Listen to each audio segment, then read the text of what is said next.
Well, welcome to the new Talk the Talk. I'm Daniel Midgley, and for the next hour, we are going to be bringing you language news, thoughts, language science, and language stuff, all manner of things. Ben Ainsley and I on this episode are going to be talking about words of the year for 2014. And as for the rest of the show, we're going to be reading some listener mail. We're going to be talking language. We hope to hear your input. That would be really cool. And it's all happening here on Talk the Talk. But I'm not alone. I'm here with M Burrows. Welcome. Hello, I'm still here. I didn't go anywhere. That song is totally your jam, isn't it? Were you able to figure out which song that was? Because it's a bit before your time. Oh no, what was it? It's Cameo with Word Up. I have heard it, yeah. Which involves words, which is very good. Oh, of course. And Ben, of course, has mentioned that he likes that track. So there you go. He's mentioned it. He never stops talking about it, actually. He's mentioned it on a couple of occasions. So tell us about yourself. Well, seeing as you're the newest recruit. Well, yeah, okay. Oh gosh, where do I start? This is hard, isn't it? I should have prepped you. That's okay. I actually did a Bachelor of Arts at UWA with a major in English, funnily enough, not linguistics. You're not one of the people that have taken one of my classes. No, I haven't. People come to me out of nowhere and say, I'm one of the 3,000 people that took your class. Oh, but I do know people who know you, actually, so there you go. So it's a small world. But yeah, so I did a Bachelor of Arts majoring in English at UWA, and I always wanted to do something with music. So then I did sort of like some sound engineering and stuff, and I'd always played in bands, and then I actually kind of became a teacher. Oh, right. And so There's a lot of us, aren't there? I know. And so I did that for about 6 years, school teaching. But now I run my own business, which sort of evolved. Wow. And it's a rock school for kids. Cool. So I put kids in bands, and we put on shows and that kind of thing. And you've always been close to the line with music, and that's how you're on the radio? Absolutely. Music and the radio. But I also do love talking and words, very much so. And I come from a long line of kind of English majors. And in fact, my grandfather was professor of English at UWA for 35 years. Wow. And it's his funeral today, so I can't believe that we're doing this show today. I feel like we should dedicate a bit of today's show, if that's all right with you. Please give a shout out. This is to my granddad, who was Professor Leonard Burrows at UWA, Professor of English. There you go. Valet Professor Burrows. Thank you. Isn't that nice, Fantastic. though? Yeah, what a nice thing to be able to do. So I'm really excited to be here with you. It's awesome. I'm excited to have you here, too. Do you speak any other languages besides English? We talked a little about this. Well, I did Japanese at school, and I wasn't really interested. I was one of those kind of, like I sat at the back. I was sure, kind of it's not for everybody. Yeah. I think that was just me in high school, though. Okay. But now it would be a little different. But I like, I've been to Spain, and I like sort of, I've learnt how to order things like beers and coffee in about, 5 different languages. Okay, that's very useful. That's about it, really. Beer and bathroom, that's really all that's right. You need. Yeah, that's Donde Este El Baño, right? Yeah, I could understand what you were trying to say. That was the best I could do for you, Daniel. If you don't speak another language, that's okay. Lots of people come to me and say, oh, you're a linguist. How many languages do you speak? It's like the classic question. Actually, lots of linguists just speak the one. Yeah. So you're in perfectly good company. Do you think that learning another language, though, does help you to understand the sort of, structures and things of English better? Oh, yes, very much. Or your first language, yeah. That's how most of us get our grammar knowledge, by rote, languages other than English. I went to Spanish class, and they said, okay, we're going to do direct and indirect objects. And I'm like, well, what the heck are those? And then they told me, and I was like, hey, we've got these in English. Yeah. Right? And so that's how a lot of our grammar knowledge happens. Well, because my sister and my dad both did Latin at university, and they said that was really, the thing that helped them the most with language, structures and stuff. Yeah. Exactly. Well, hey, let's get going on the first thing that I noticed, or should I say, firstable. Is that a word? First of all. Well, a good many things are words that you wouldn't think. Listener Toby has turned me on to this article on BuzzFeed, and you'll find a link on our blog eventually. It's www.talkthetalkpodcast.com. And it's very fitting, because this week we're talking about new words. People are saying firstable, that's first able, instead of first of all. But what's even more interesting is that they're writing it.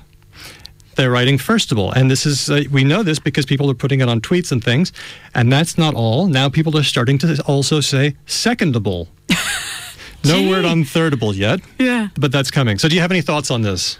It seems a little weird grammatically to me, because normally if you add able, like as a suffix, you add it to a verb, right? You would make an adjective out of something, Like if someone's teachable. yeah, or breakable, or something like that, or you're ascribing like a sort of, saying something is worthy of a particular value, like admirable or something like that. Right, that's true. That was all I could think of about the able suffix thing. Well, yeah, I think your analysis is quite on. Yes, nicely done. Whereas obviously, first is not really a verb, is it?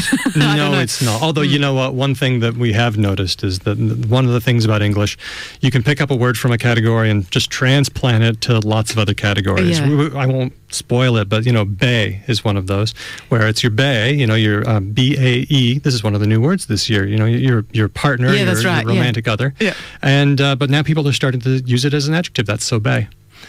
Yeah. So that's happening. It's interesting, isn't it? Here's what I think. There are a lot of interesting things that this says about language. First of all, the able suffix, which, we use in ways that you've suggested. But it's starting to become appended to numbers. And this, is, who knows? If this might trigger a little bit of semantic shift or a little relaxation of the rules.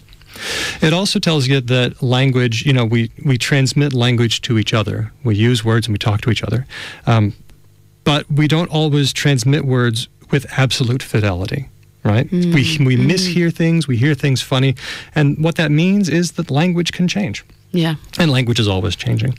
But the fact that a lot of internet discourse is written down means that we notice the changes. We notice when somebody does something odd. You wouldn't notice if somebody just said it, maybe, in fast speech. Yeah. It's the same thing with could have versus could have, right? Everyone complains about it, but that's eventually, a couple hundred years from now, that might become an acceptable variant, and it wouldn't be the first time two words have merged. Anyway, what happens is that people write it, and then other people notice what people have written, and when there's a mismatch, then we kind of use that in social ways to say, oh, you're not really someone in my verbal territory. Yeah. And sometimes we can get nasty about it, but we don't have to, because we can enjoy language change and not be all weird about it. Yeah, and I mean, it can add all sorts of interesting things, can't it, to your expression? I mean, yeah, down it's the track. Something in your repertoire, because you do run the risk of annoying people. Well, yeah. There is that, kind of school of linguistic thought about providing you sort of get your point across. How do you feel about that? I actually do think that the way we say things matters. And we've mentioned this in other shows. It's okay if you just get your point across, just like if you show up to work wearing clothes at all. That's a very sound analogy, because I agree with you. I feel the same. It's a plus. Yeah. But, you should wear the right clothes in a way that's non-distracting and makes you look good. And you should use language in ways that are non-distracting and makes you look good. And so becoming aware of that's just part of being a skillful language user. Yes. Yeah. Interesting. Well, hey, let's take a track. I brought in, last week I heard a band called The Community Chest. Oh, yeah, cool. Local band. Yeah, I quite enjoyed them. They're very cool, yeah. Well, I've been following them for a little while. So let's take Wave Rock off of their latest album, and we'll come back after this.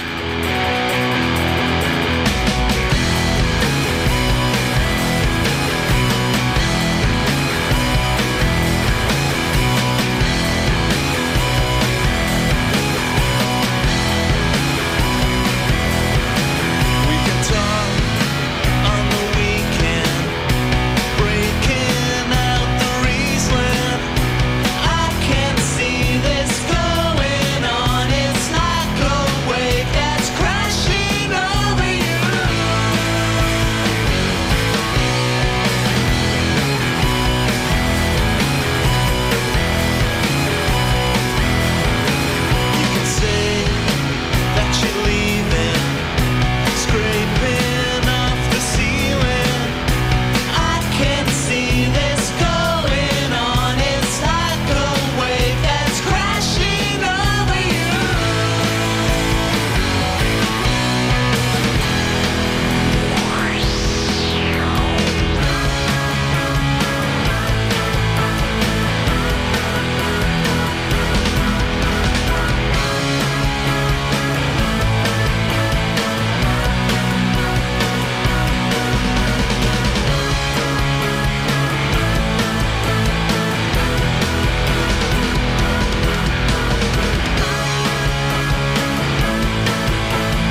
Oh, yeah. The Community Chest there with their song Wave Rock off of the album Top of the Hour. Definitely recommended that you check it out. Em, you having a good time? I'm having a great time, thank you. Okay, well, we're going to relax for a little bit because now what we're doing is we're going to be playing the pre-record with Ben. And while that's going on, we're talking about words of the year. We want to hear from you. Do you like any of the words of the year that we'll be talking about? Do you hate them? What new words are you hearing for the first time? So we want you to get in touch. And how do they do that? They can either email us at studio@rtrfm.com.au, give us a call in the studio, 9260-9210, or you can hit up Twitter. Yeah, we're at TalkRTR, and you can also hit us on our Facebook page if you wanna. That's facebook.com/RTRFM Talk the Talk. We'll see you on the other side. It's a new year, and that means it's time for our Word of the Year Roundup. What words tripped on our tongues, tickled our ears, and zeited our geist in 2014? Linguist Daniel Midgley can't even on this episode of Talk the Talk.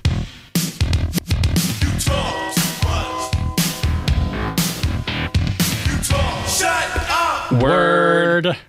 Ben, it's a new year. It is, and it's 2015. We are in the future. Are you referring to Back to the Future too? Just in general.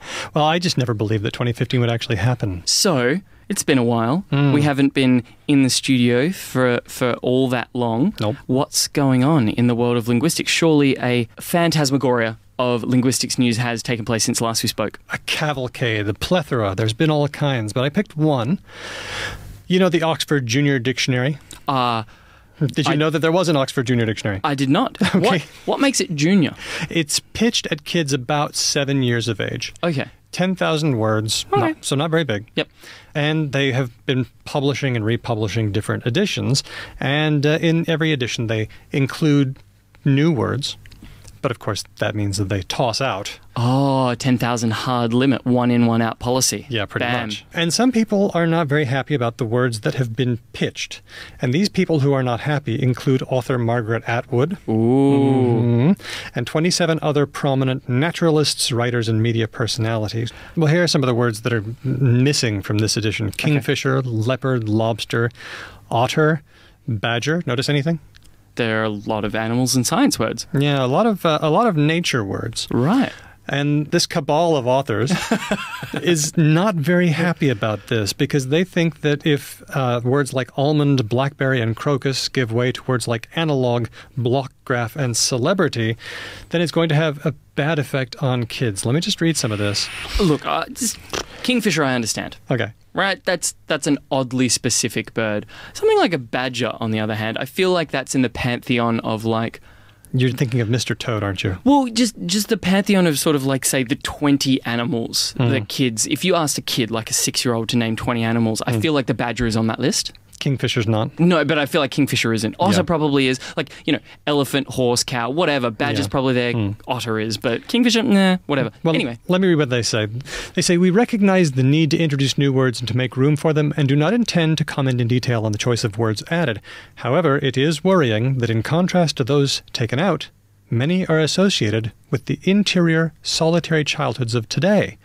In light of what is known about the benefits of natural play and connection to nature and the dangers of their lack, we think the choice of words to be omitted shocking and poorly considered. Here's why I think this is a little bit of a storm in a teacup. Okay. First of all, let's just fully map out the process by which the critics are saying this is problematic. They're assuming that there is this giant body of children for whom the Oxford Junior is like a guiding force. So they're overestimating the Oxford Junior. The child opens the Oxford Junior, scans through it and goes, analog, there's a thing that I'm going to use to deeply guide my behaviors day to day. Here, son, here's a dictionary. Thank you, Father. These words will form the bulk of my consciousness. Like, no. Also, these are 6 and 7-year-olds. I think we can trust that they're going to come across other words as they get older. It's also appeal to nature. Right. This idea that if it's natural, then it's good. Which is, like, legit. Big tick. What? No, there are lots of things in nature that want to kill us. Well, touche. What I'm saying is, where they're coming from, good idea. Like, yeah, kids get out in nature. That's a great thing. Like, especially as Australians, I'm huge, big, like, go out and play, whatever. I don't think the dictionary is necessarily where that I feel like that could be maybe on the bottom of the list of the most useful ways to get kids outside. Well, look, let me just read something that they wrote here. They write, there is a shocking proven connection between the decline in natural play and the decline in children's well-being. They point to research that found out that a generation ago, 40% of children regularly played in natural areas compared to 10% today. And they say obesity, antisocial behavior, friendlessness, and fear are the known consequences. This is just saying, why don't your kids get off the couch and go outside and play? This is, and if you don't, you're going to have bad consequences. And the words that you know or don't know feed into this. And that's the problem. The thought, get out and play, it's good for you. Got no problem with that. Okay. Big old tick. Let's be active. That's a great thing. I think the connection to the research is tenuous. I think going, and the dictionary is how we're going to achieve this, is where I draw a big line underneath and go, see me after class. I think this is very silly. I think that these people should know better. On a silly note, why don't we take a track? Because I've got a whole mess of questions for you about the words of the year, and I need to write some of them down, so I need some time. What are we going to listen to? Well, here's a word that was included, and it's ocean, and this is Ozgir, who blew me away at Southbound Festival. Let's hear it. You're on RTR-FM 92.1, The Sound Alternative. Ben and Daniel with you for another big year of Talk the Talk, and we've got stacks more coming up, so stay tuned.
Ozgir with ocean. Isn't that great?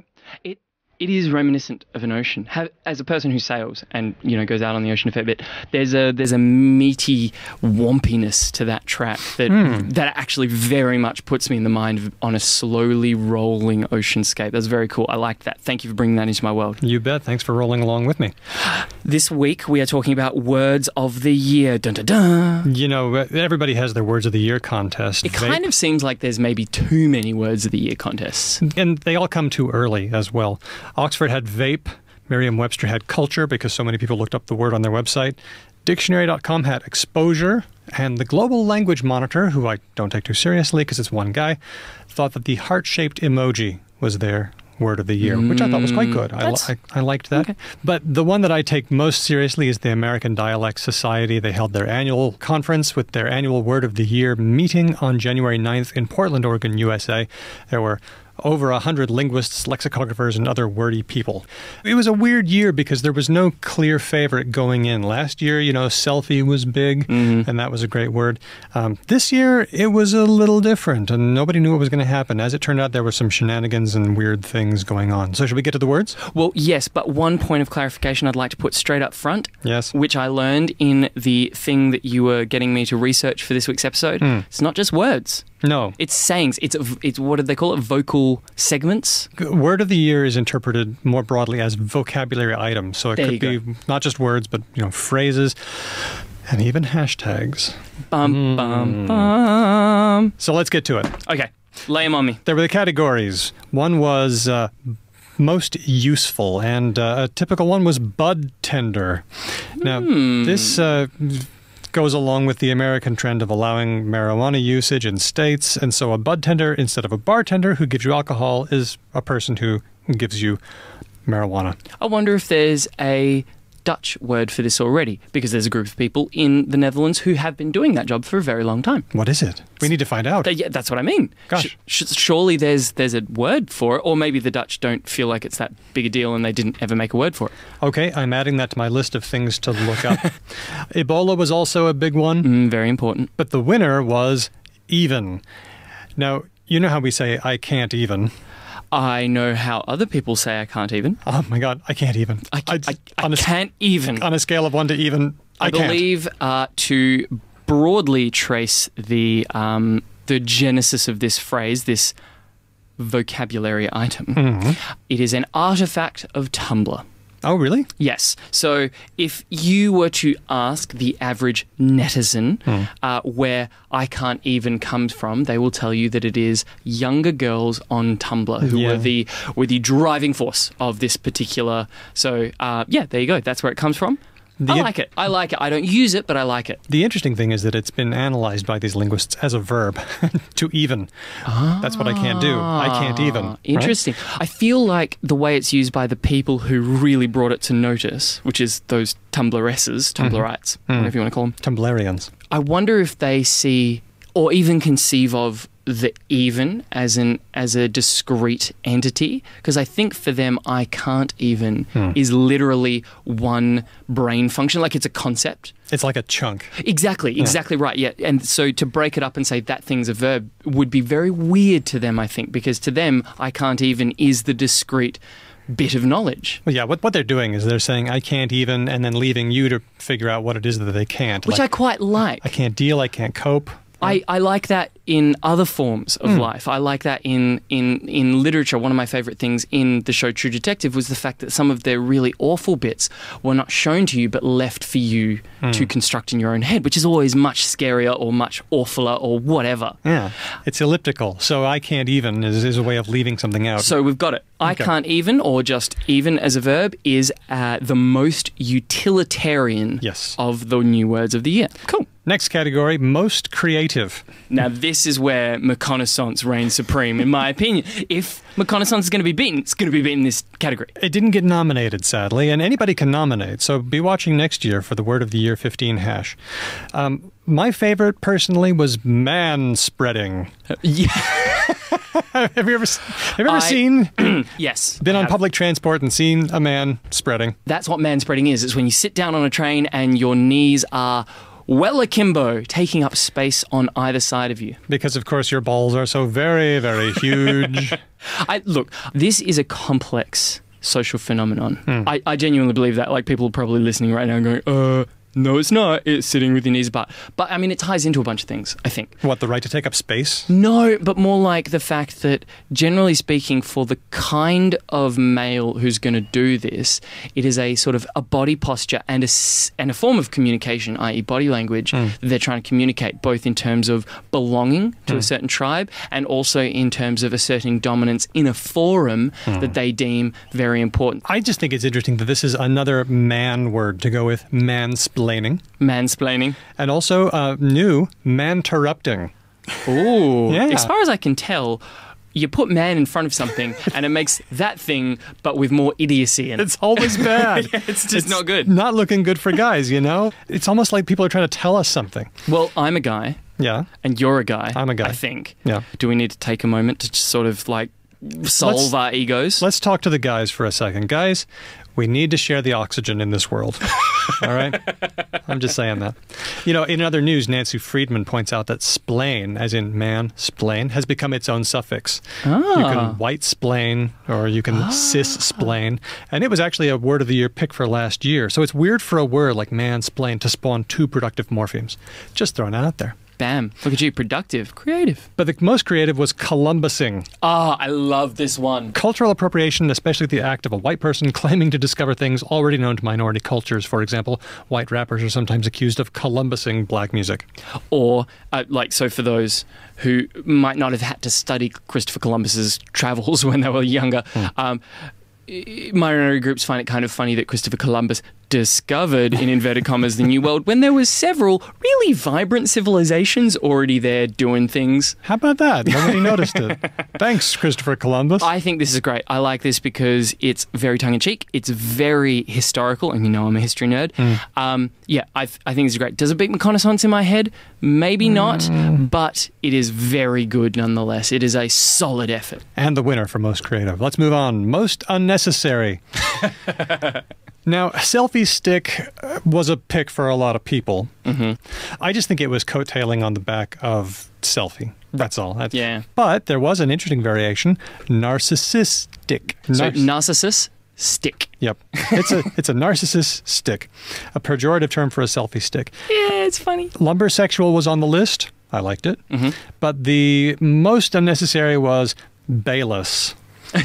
And to explain that, we have to explain. This is a bae. Your bae is your romantic partner. Although bae is shifting. Bae is becoming, in some cases, an adjective. That's so bae.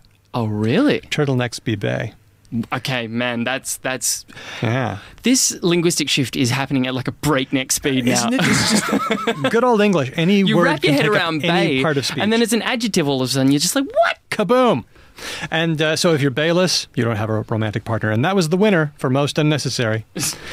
One more, most likely to succeed. I always love this category because it's like the bleeding edge of the new words. Lay them on me. One of them was basic, meaning plain or socially awkward. Man, this person's basic. I like this because it is one of those instances where there is a word for a thing that wasn't easily grouped together before. So in the further reading that you gave me, a lot of the time basic refers to a certain kind of female college-age person, the kind of woman who will be drinking like a pumpkin spice latte with Ugg boots and wearing sweater pants to class. Now, I don't like the fact that it's pejorative because that's mean and not very nice. Yeah. But I like the fact that there's a word to describe a group of people that didn't actually, like the group existed, but there wasn't a word for them before. Yeah, good point. This is where things got weird. I wasn't there for this, but I am told that when it looked like basic wasn't going to get on the list, wasn't going to get nominated, there was a cabal of linguists chanting, basic, basic. All the young ones up the back of the room going, no, Yes. these people exist and we need a word for them. Throwing the whole proceedings into an uproar.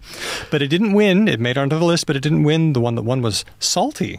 What? Which I've never heard in usage before. Well, I mean, outside of things being salty. Yeah, exactly. But it means exceptionally bitter, angry, or upset. And use it in a sentence for me. For example, well, Oregon folks during a certain football game lost to Ohio State, and someone tweeted, Oregon fans are more salty than the roads in the winter.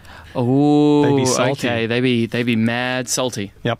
So salty, I've never heard this, but it has been in use since the 1930s. Really? It's really old. Okay, I think we need to give people a little bit of time to construct sentences where they can now use salty, having never heard of it before, and obviously wanting to be the coolest, hippest word users in their office. Yep. Well, let's give them some time then. Maybe we could try Veruca Salt with Forsythia. You're listening to Talk the Talk. Ben and Daniel with you. Don't go anywhere. We got heaps more.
Getting salty with Veruca Salt on RTR FM 92.1. And if you are just tuning in, this is Talk the Talk, where Daniel and I, Ben Ainsley, go through matters of linguistics. And this week we are your tour guides through the far-edged, fringed frontier of linguistic change. We are talking about the words of the year, the new words of the year. Well, let's keep it going with the next category, most outrageous. Bam, I like outrage. The winner for this category was to Second Amendment.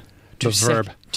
As a verb? As a verb. Okay. Now, we need a little bit of background here. When the founders of the USA were writing the U.S. Constitution, they wrote some amendments. Right. The Second Amendment guaranteed the right to bear arms as part of a militia. Now, because it's there and because there's a huge gun culture in the USA, as you know, lawmakers are very skittish about enacting any kinds of restrictions on guns at all, even very sensible ones. So as a result, Americans have collectively decided that 10,000 plus deaths a year is an acceptable price to pay as long as you have the right to own a machine that pumps pieces of metal into the air at very high speeds.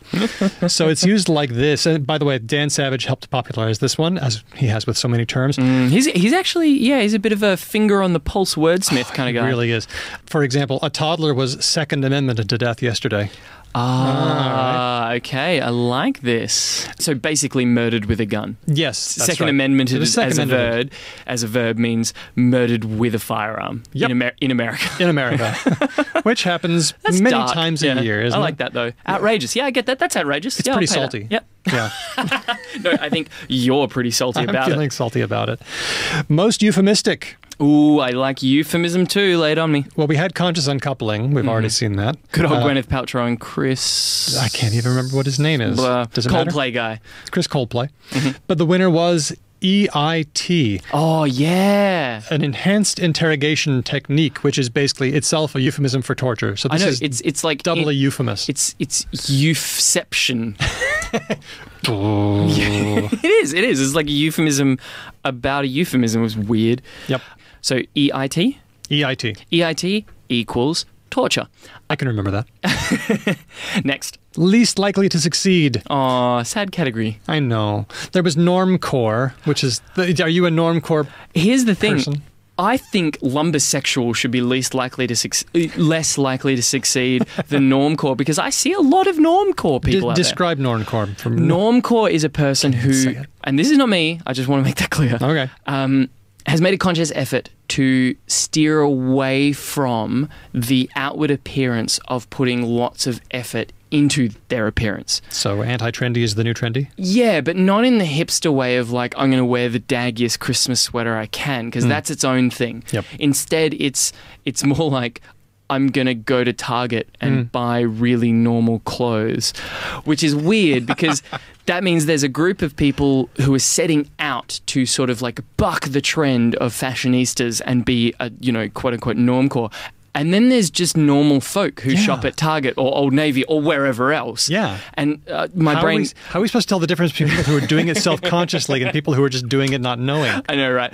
But nevertheless, I think it's a legitimate thing because I know lots of people who are doing this. They have sort of like Atlas shrugged themselves free of the fashion world and they've deliberately gone to... Did you just verb an Ayn Rand book?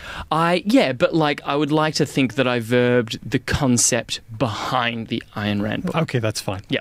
But the winner for this category, least likely to succeed, was Platisher.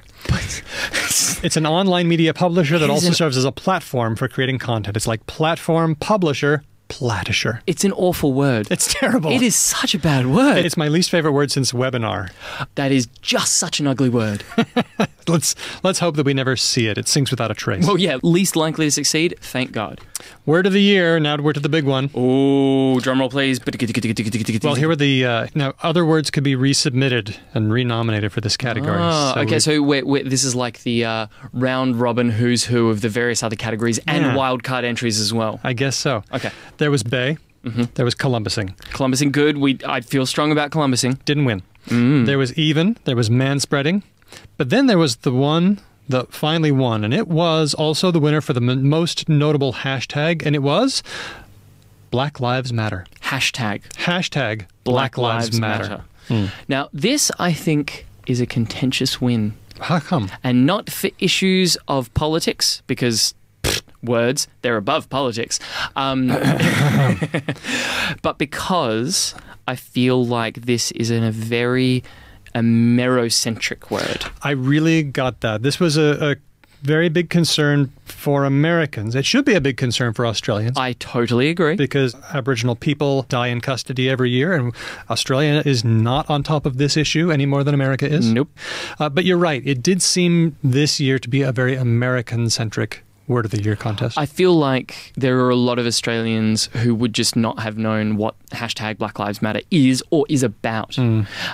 For background, in case you are one of those people, it is the sort of the culmination of several different events in the United States surrounding the idea that people of color in the United States are statistically overwhelmingly more likely to be injured or killed in the line of normal justice events. Existing while black. So you might be perfectly innocent and you could be shot. You might be doing something wrong that totally isn't worth being shot for, and you might be shot. And then you might be doing something bad that you still should not be shot for, and you might be shot. And all of those things, if you're a person of color, whether it be black or Hispanic or, you know, whatever, is just so much more likely to happen to you. The cartoon that really brought it home for me was the difference between the talk that dads give sons for white people and for black people. Yes, it's true. The talk for white kids is like the birds and the bees. For black kids, the talk is what happens when you're apprehended by a police officer. Yeah, and like put your hands to the side. Do not like just all that stuff. It's an existence that I simply haven't been able to imagine. It doesn't seem to pertain to anything about my experience. The other thing that I took away from this Word of the Year contest was that there was a really strong social justice theme in this year's voting. Yes. Looking out for black folks, giving a little bit of stick to douche bro guys. Yeah.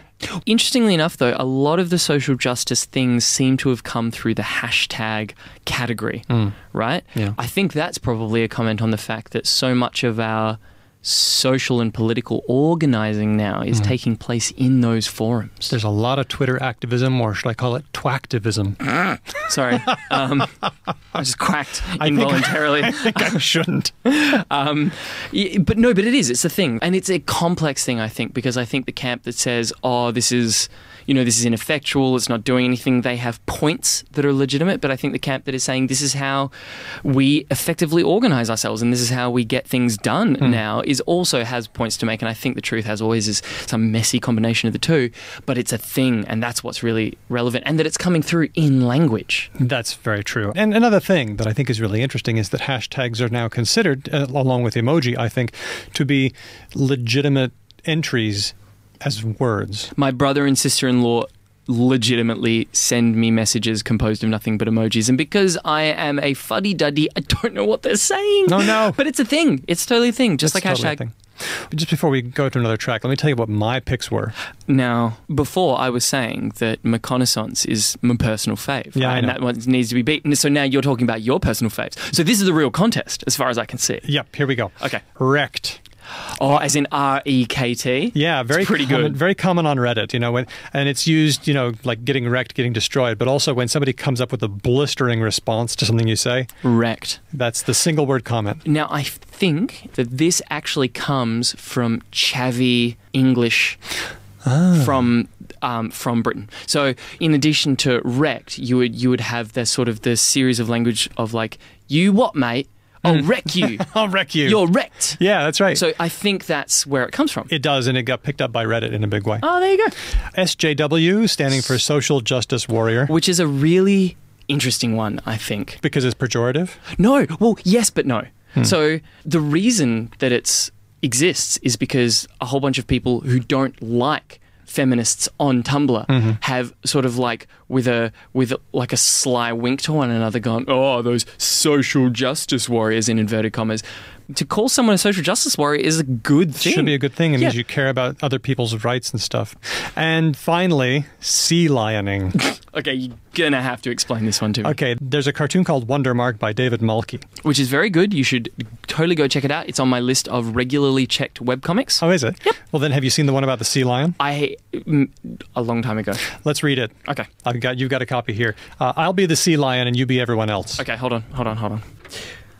I don't mind most marine mammals, but sea lions? I could do without sea lions. Don't say that out loud. Pardon me, says a sea lion. I couldn't help but overhear. Now you've done it. I would like to have a civil conversation about your statement. Would you mind showing me evidence of any negative thing any sea lion has ever done to you? Go away. Now the sea lion is following her in her house. There's no need to raise your voice. I'm right here. I'm just curious if you have any sources to back up your opinion. Now we're in their bedroom and it's night. You're in my house. You made a statement in public for all to hear. Are you unable to defend the statements you make or simply unwilling to have a reasoned discussion? Now we are in their parlor the next morning. Told you, dude. Sea lions. I have been unfailingly polite and you two have been nothing but rude. I am trying to eat breakfast. Very well, we shall resume in an hour. So sea lioning someone means to pester someone and try to engage an unwilling debate partner in a debate. And the great thing about the sea lion meme is that when sea lions complain about the meme, you can read their comments in a sea lion voice. So, for example, here's one comment from someone. Well, apparently polite conversation is now considered harassment. Or, so let me get this straight. Sea lioning was something made up as an excuse to get mad at someone who talks civil. What I love about this is there's, broadly speaking, there's two main kinds. There's people who, God bless their cotton socks, try and discuss things civilly and with logic and reason online. It's good to do. Yeah.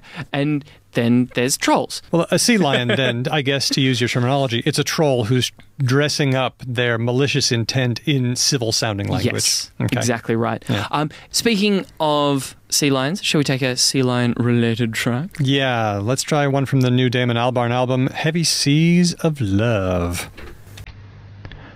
You are listening to RTR FM 92.1, the sound alternative. It is the hour-long version of Talk the Talk with Ben and Daniel. Don't go anywhere. We still have just a little bit more for you after this.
Damon Albarn there with Heavy Seas of Love on RTRFM 92.1.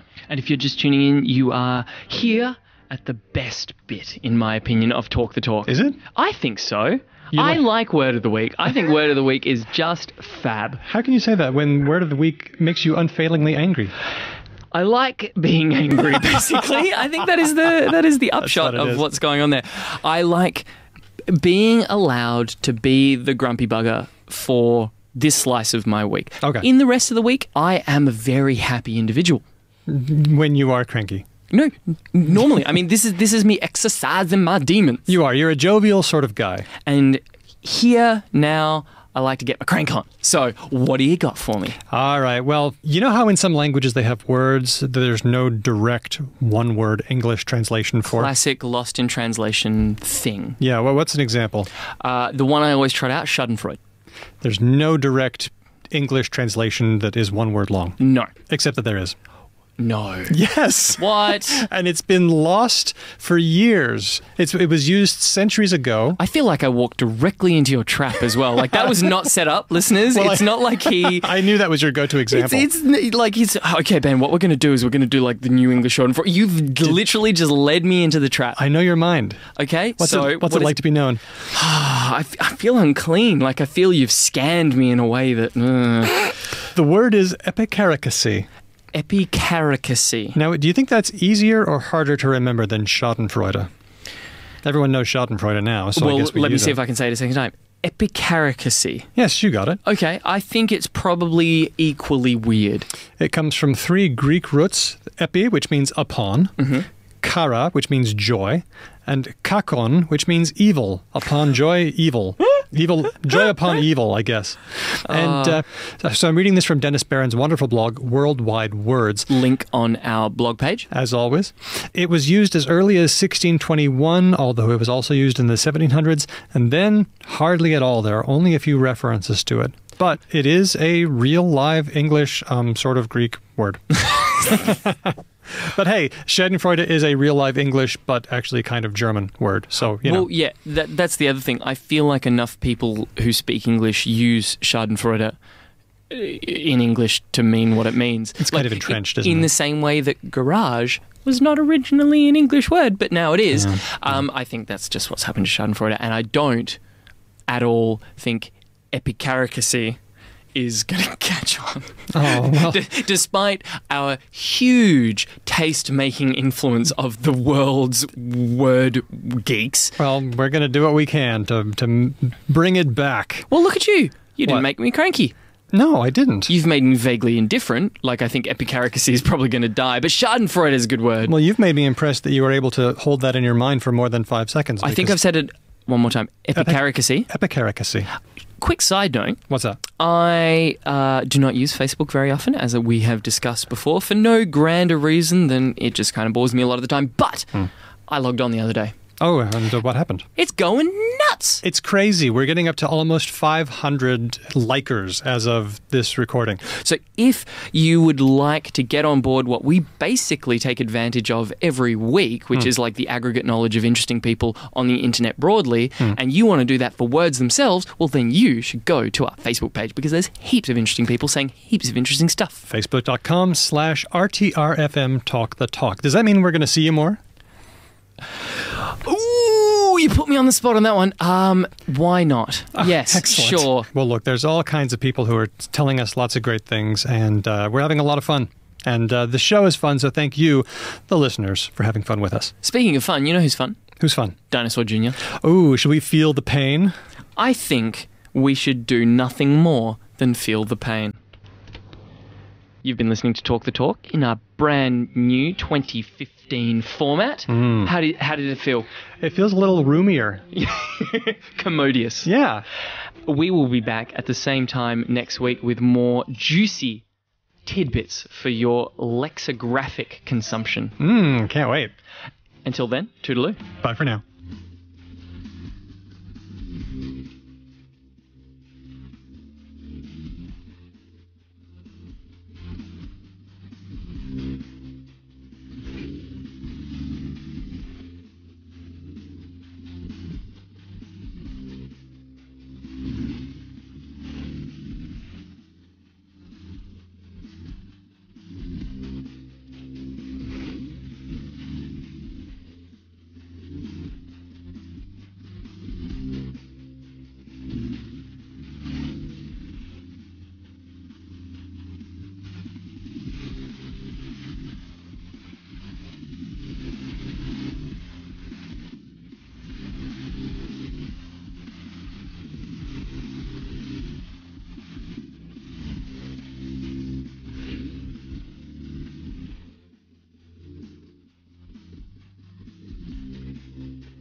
Oh yeah, Dinosaur Jr. there with Feel the Pain. Em, did you feel the pain? I wasn't feeling pain. No, I was enjoying your dance moves immensely.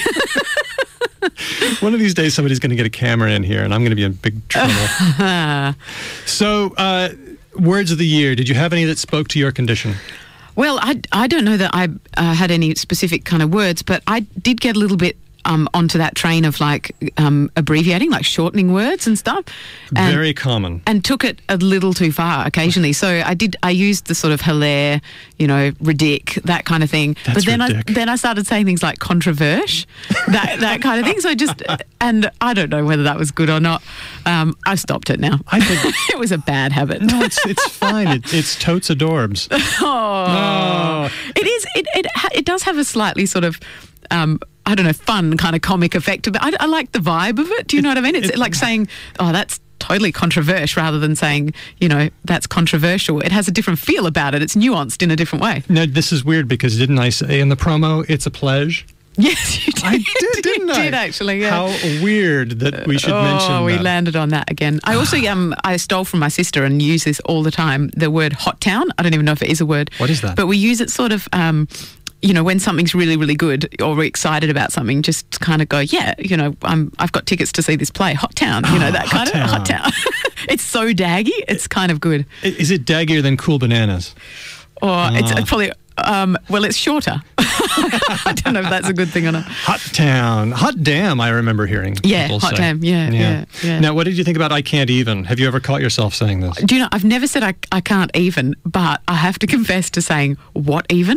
What's that? Well, I really don't know how to explain it much, but... If somebody's doing something weird... Yeah, say, or usually with, or an outfit. I saw someone wearing this thing. What even? Or, they did this. What even? Right. Or what even is that? I use that. What even is that? What even? It's so... But it's become so much part of my everyday speech that I didn't even realise it was a... Do you know what I mean? I wasn't thinking consciously about it. I do even. Speaking of consciously, the euphemistic phrase that caught my attention was conscious uncoupling. Oh, yeah. Gwyneth Paltrow and Chris Martin from Coldplay. You remembered the name. That was on there. So that was how they announced their separation, wasn't it? That's right. We consciously uncoupled. I got it wrong, and I almost said unconscious coupling, which it's not the same thing at all. Daniel, that sounds very dodgy. Yeah, that's right. Sorry. Yeah. I'll be good. We hope you've enjoyed this episode of Talk the Talk, and we'll be back next week with more stuff. Em, thank you. Thank you. We'll see you then. This has been an RTR-FM podcast. RTR-FM is an independent community radio station that relies on the public for financial support. You can subscribe online at rtrfm.com.au/subscribe. Side note, anyone who has a vested interest in improving the tenor of online discussions, there is a really wonderful series of conversational and logical fallacies that you can look up online. They're really handy little videos like the straw man fallacy and the text sharpshooter fallacy and all these different things. It's PBS Idea Channel. Really great channel in of its own right, but they have, because a lot of people get really narky on their comments feed, they were like, hey, here's 9 common fallacies that if you want to, and the videos are really interesting because they're structured, hi there, you've been directed to this video because someone thinks that you could not be arguing to your utmost ability. They think you've committed the following fallacy. Wow. It's really cool. So if you want to go and check out a bunch of fallacies, go check out PBS Idea Channel, link in our blog page. And I'll also put a link to Your Logical Fallacy Is. But some of the best advice I've heard for internet arguing comes from the philosopher Daniel Dennett, who says, what you really got to do is you got to be able to phrase the other person's argument so well and so non-straw manly that they say, yes, that is what I meant. I wish I'd said that. and then you're able to take it down. And you know what that is, in its essence? That is the Socratic dialogues. It is, isn't it? So often would Socrates/Plato go through and construct the opposite of what they were trying to argue so well, and then come in and be like, but check this out, mofos, mic drop, logic, take it. That's Socrates in my head. That's what he sounds like. I don't think he spoke like that. Yeah, boy! Take some empirical proof. I don't even know. Maybe he did. He was overwhelmingly ugly, apparently. Well, I'm going to have to think about that. Okay. This has changed my perception of Socrates.